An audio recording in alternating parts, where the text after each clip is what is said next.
Mirador, tour de chauffe. Nos chroniqueurs se déboutonnent sur le vif. On va continuer notre tour de chauffe avec vous, Mamadou Ouri Diallo. Cette fois-ci, on s'intéresse au Goa, dont le président international, c'est comme ça qu'on le dit, Cherif Abdallah, a été, en tout cas, confronté à des tracasseries hier à la frontière Guinée-Sénégal. Absolument.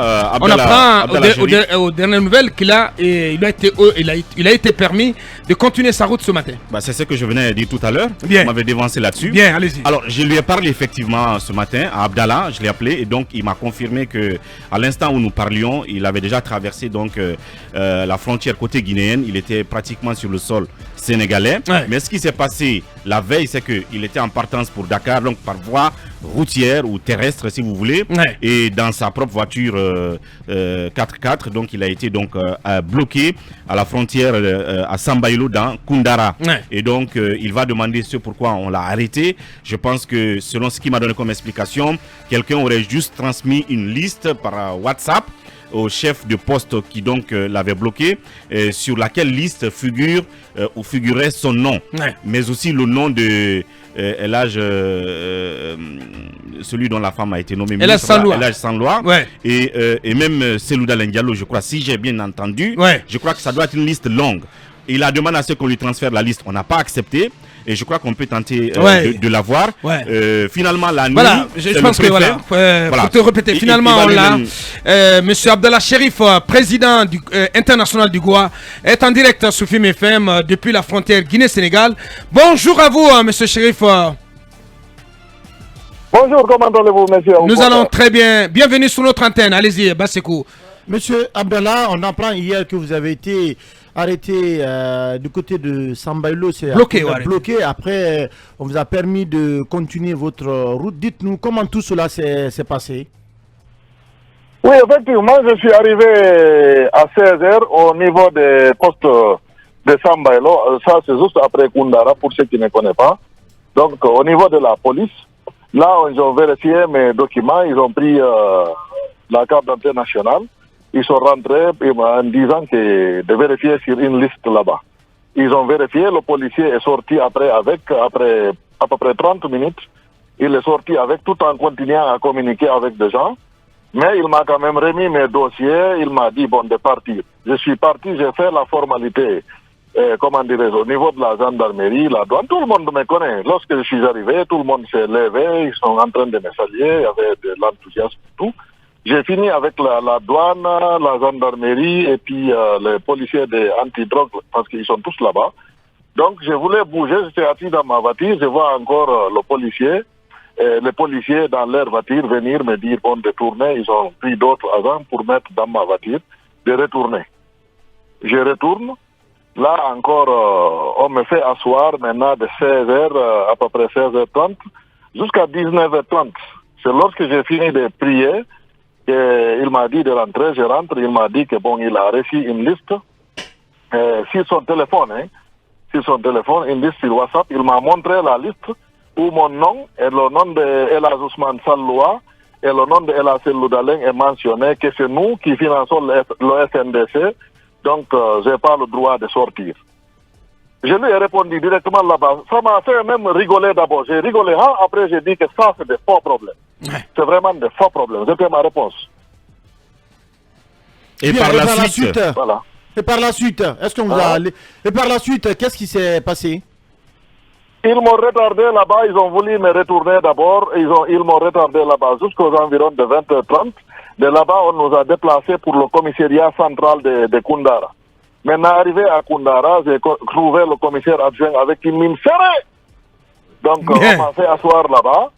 Oui, on m'a fait asseoir là-bas, j'ai resté pendant longtemps. Et ils étaient en train de vérifier des choses. Le policier m'avait demandé quand même, ils ont reçu l'ordre de me libérer, je ne sais pas, à partir de Conakry. Donc, l'autre était sur ça, lui aussi, il était en train de téléphoner à d'autres personnes. Pour dire que, voilà, je ne sais pas. Donc, finalement, on vous a libéré vers quelle heure? Finalement, j'ai vu le préfet en personne venir là-bas vers 21h30. Il était même en jogging. Il les a ordonnés devant moi.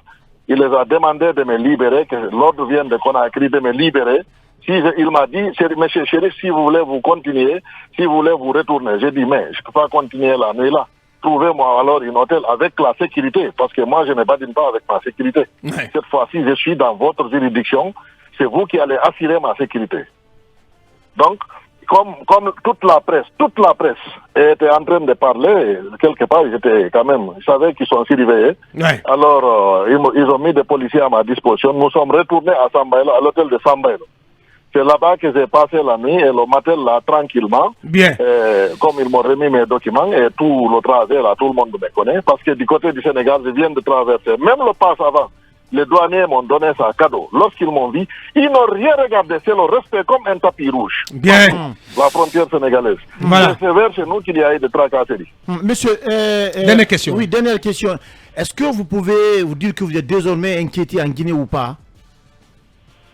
Ah, ce que je vois là, ça ne rassure pas. Et ça, je vous garantis, hier, j'ai reçu des appels de presque tous les marchés de la République de Guinée. Ils avaient dit que, monsieur Chérif, si jusqu'au matin on ne vous laisse pas, tous les marchés du pays seront fermés jusqu'à ce que la situation soit claire par rapport à vous. Parce que c'est vous qui nous défendez depuis près de 20 ans. Et c'est cette fois-ci, c'est notre tour de vous montrer qui nous sommes. Est-ce que vous faites partie de ceux qui financent le FNDC?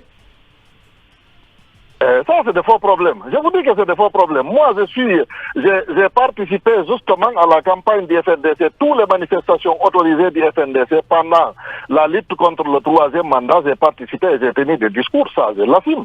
Vous comprenez? Toutes les manifestations autorisées, j'ai participé, j'ai prononcé des discours. Mais après l'arrivée du CNRD, j'ai soutenu le CNRD. La première soutien du CNRD, c'était moi d'ailleurs. J'étais à Dakar, j'étais en exil. Tout le monde le sait. Tous les médias sénégalais ont organisé ici des éditions spéciaux. J'étais l'invité spécial. De 15h à 21h, je ne faisais que défendre les militaires. Bien. Qu'est-ce qui va se passer désormais, M. Chérif Abdallah? Qu'est-ce qui va se passer maintenant que vous allez arriver à Dakar, en territoire sénégalais? Est-ce que vous allez prendre le courage sur vous prochainement ou dans les prochains jours ou prochaines semaines de revenir à Conakry, ou vous allez vous mettre tout simplement en exil comme d'autres? Je vais vous dire quelque chose et rassurez-vous à 100%.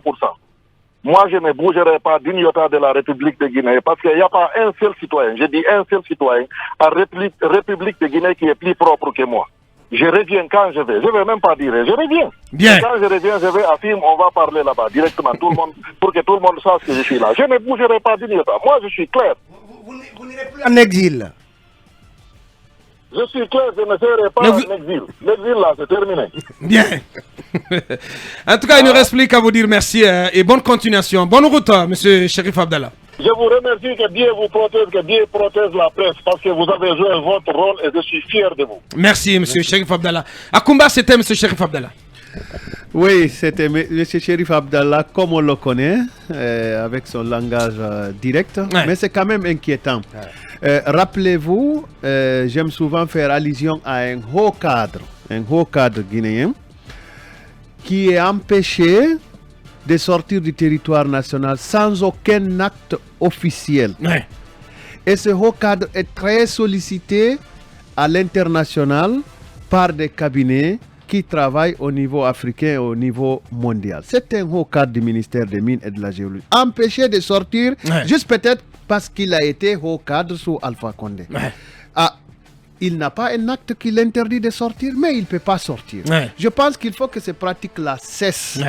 Il faut que cela cesse, parce que si votre tête, M. Abouakar, ne me convenait pas, j'envoie un texto alors, une image, à la police, alors que nul n'est censé obéir à un ordre manifestement illégal. Voilà. Oui, on se rappelle que quand Gouboui a été bloqué à l'aéroport, le lendemain, le ministre de la Justice avait fait une sortie pour justement dénoncer cet état de fait. Parce que, à date, Aboubacar, à part en tout cas des communications faites par le procureur sur les cadres de la caisse de sécurité sociale dont la situation a été clarifiée, c'est-à-dire ils sont interdits de sortir du territoire, il y a les 188, la liste publiée par Alphonse Chalouette, qui sont également concernés. Finalement, même quand des opérateurs économiques comme Abdallah peuvent se retrouver dans des listes, à leur insu, nul ne sait finalement Aboubacar qui c'est.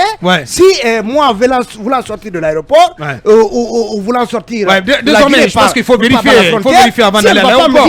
Eh bien, attendez, Talib Bari, vous êtes un journaliste pro-ci, un journaliste pro-ça. C'est que Mohamed, lui, il a réussi à partir récemment à Abidjan.